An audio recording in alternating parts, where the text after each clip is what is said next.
Ken here with this week's Mortgage Minute. This week we're going to continue our discussion with Clark Dixon Appraisal Services on escalation clauses and the possibility of low appraisals. He's going to tell us what a realtor can do to help prevent low appraisals. So then the next question is, well, what can the realtors do to facilitate this? What can they do to help this transaction as much as possible? And this information is good in any market. It doesn't matter what the market is. And when I speak to realtors, this is probably where I spend most of my time. Most realtors, a lot of realtors will say, well, the home is vacant. Have the appraiser go out and see it and use their MLS key because I don't want to bother showing up. Well, that is the easiest, fastest, quickest scenario and recipe to come up with a low appraisal. Because then the appraiser is left solely on their own. And there's a lot of misinformation in the realtor community about, well, I can't talk to an appraiser. And if I do talk to an appraiser, I certainly can't talk to an appraiser about value.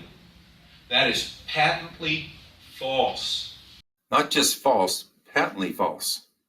And there are a whole lot of appraisers that are out speaking to realtor groups telling them exactly the opposite, that they can't talk to an appraiser about value. The reality is they can and should talk to the appraiser about value on every single appraisal inspection. Actually, a realtor can talk to the appraiser like Clark says. It's the lenders that are not allowed to anymore. I can no longer call up Joe and say, hey, Joe, what do you think this property's worth? Or, hey, Joe, you know Linwood better than anybody else. Can you do an appraisal for me? That's the restrictions that are in place now.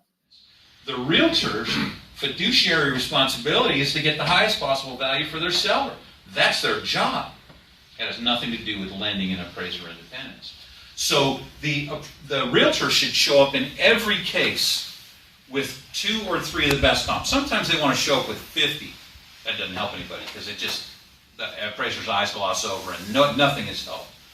But if they show up with 2 or 3 really good comps with some notes on them, with some intimate information about those properties, because some realtors go on tour, but most of them know the properties because they work in geographically defined neighborhoods and they're in the home showing them on a regular basis.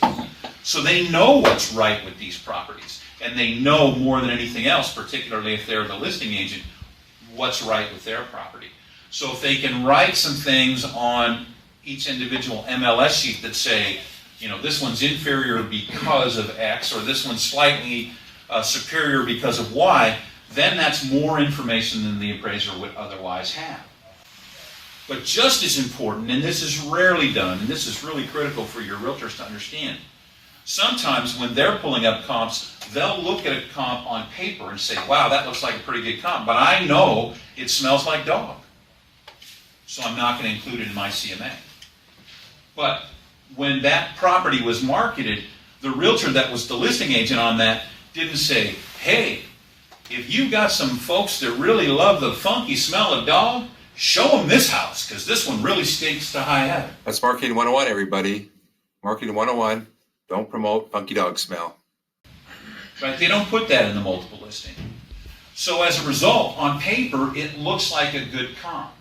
So when the appraiser's looking at the comps, they go, I got 2 here and 1 here. I'll just reconcile in the middle because I want to thank Clark Dixon Appraisal, for his time and helping us understand these different things we can do. Hopefully it's been of value to you. Ken Allen signing off.